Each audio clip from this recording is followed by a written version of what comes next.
नमस्कार दोस्तों, मैं अमित वर्मा आप सभी का अपने प्लेटफॉर्म अमित बीटेक वाला पे स्वागत करता हूं। आज हम देखेंगे कैसे एसएससी जीडी के एग्ज़ाम को फर्स्ट अटैम्प्ट में क्लियर करें। ये एग्ज़ाम मैंने भी अपने फर्स्ट अटैम्प्ट में क्लियर किया। ये मेरा पहला और आखिरी अटैम्प्ट था। पहला क्यों था? क्योंकि इससे पहले मैंने एसएससी जीडी का कभी एग्ज़ाम दिया नहीं था, और आखिरी इसलिए था कि इसके बाद मैं ओवर एज हो रहा था। तो आज हम देखेंगे कि कैसे पहले ही अटैम्प्ट में हम एसएससी जीडी के एग्ज़ाम को क्वालिफाई करें। अगर हम बात करें इसके पेपर की, तो इसमें जो सब्जेक्ट आते हैं वो कितने आते हैं? 4।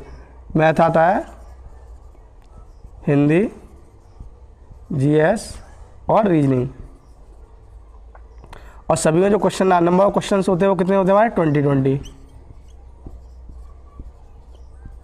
यानी टोटल क्वेश्चन हमारे कितने होते हैं? 80। और टोटल मार्क्स कितने होते हैं हमारे? 160।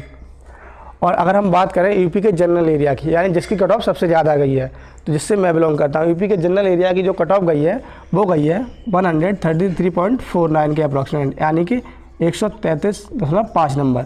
ये कट ऑफ गई है हमारी यूपी के जनरल एरिया की, और ये भारत में जाने वाली कट ऑफ में सबसे ज़्यादा कट ऑफ है। तो हम बात करेंगे कि इस टारगेट को हम कैसे अचीव करें, या इससे ज़्यादा हम यानी 140 प्लस मार्क्स कैसे अचीव करें। हम देखेंगे एसएससी जीडी में जो सिलेक्ट होने वाले बच्चे होते हैं उनका मैथ और रीजनिंग अप्रॉक्सीमेट सभी का लेवल सेम रहता है। यानी सभी बच्चे जो सिलेक्टेड कैंडिडेट होते हैं वो मैथ में 90 या 20 क्वेश्चन अटैम्प्ट करते हैं सही, और ऐसे ही वो रीजनिंग में 90 या 20 क्वेश्चन अटैम्प्ट करते हैं। और जो हमारा मेरिट डिसाइड करता है वो डिसाइड करता है मेनली जीएस। मेरिट जो डिसाइड करेगा वो कौन करता है? जीएस।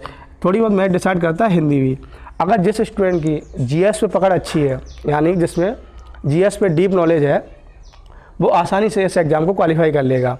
और अगर हिंदी की बात करें तो हिंदी में जो हमारी डिफ़िकल्टी आती है वो आती है जैसे पर्यायवाची हो गए, यानी कभी कभी पर्यायवाची वर्ड ऐसे पूछ लिए जाते हैं जिनका हम आसानी से आंसर नहीं दे पाते हैं। वैसे ही हम जीएस में बात करें, जीएस में कभी कभी ऐसे पॉइंट पूछे जाते हैं जिनका हमें आंसर सही से क्लियर पता नहीं होता है। जीएस का सीधा फंडा क्या है? अगर हमें आता है तो 100% सही है, और अगर नहीं आता है तो 100% गलत ही होगा। इसमें हम अप्रॉक्सीमेशन या कोई भी हम फार्मूला वगैरह लगा के इसे सॉल्व नहीं कर सकते हैं। तो हम देखेंगे हमें जो सबसे ज़्यादा फोकस करने की ज़रूरत है वो है जीएस पे। अगर हम जीएस पे मान लो मैथ हम अप्लाई करते हैं, अगर मैथ को हम करते हैं 90, ऐसे ही हम रीजनिंग में 90 करके आते हैं, और हिंदी में भी अगर 16 से 17 क्वेश्चन सही अटैम्प्ट करते हैं, और जीएस में अगर हमारे 15 अटैम्प्ट होते हैं क्लियर। ये बात कर रहा हूँ मिनिमम नंबर क्वेश्चन 90, और 90 आपको हर हाल में मैथ और रीजनिंग में करने ही होंगे अगर आपको सिलेक्शन चाहिए तो। अदरवाइज आप सिलेक्शन की रेस से बाहर हो जाएंगे। बात करेंगे हम हिंदी और जीएस की, तो अगर हम टोटल ऐड करें 9 और 7 हमारे 16 और 5 हमारे कितने होते हैं? 21, और 9 कितने होते हैं?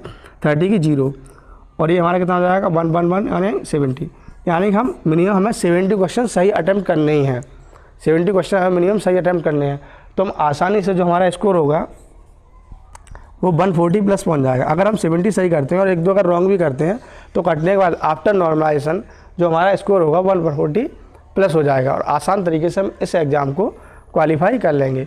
तो इस एग्ज़ाम को क्वालिफाई करने के लिए सबसे इम्पोर्टेंट बात जो है वो है हमारी जीएस। अगर हमें जीएस में हमारी डीप नॉलेज है तो हमें सबसे ज़्यादा फोकस किस पे करना है? जीएस पे ही करना है। अगर जीएस पे हमने मिनिमम हमें कितने क्वेश्चन सही करने हैं? 15 क्वेश्चन हर हाल में ही सही करने हैं अगर हम सिलेक्शन चाहते हैं तो। अदरवाइज हम क्या होगा, सिलेक्शन की रेस से हम बाहर हो जाएँ। वो लक बाई चांस है कि हमारा सिलेक्शन हो जाए, तो हमें मिनिमम ये क्वेश्चन सही करने ही होंगे।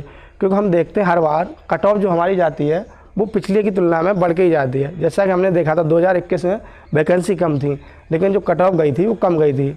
और अगर हम बात करें 2022 की वैकेंसी हमारी बढ़ के आई थी, लेकिन जो हमारी कट ऑफ गई है वो 2021 की तुलना में ज़्यादा गई है, जबकि फॉर्म भी कम पड़े थे।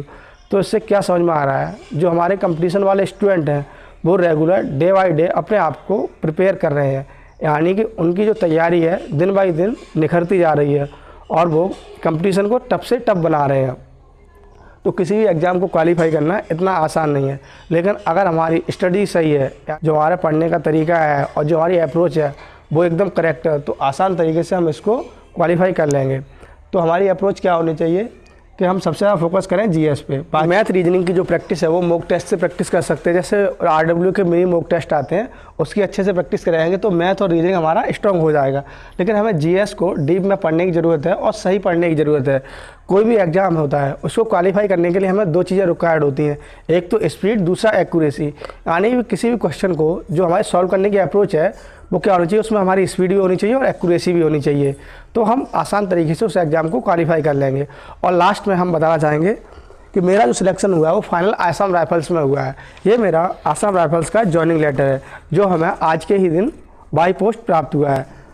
ये आप आसानी से देख सकते हैं, ये हमारा जॉइनिंग लेटर। हमारा जो फाइनल सिलेक्शन है वो आसाम राइफल्स में हुआ है। धन्यवाद।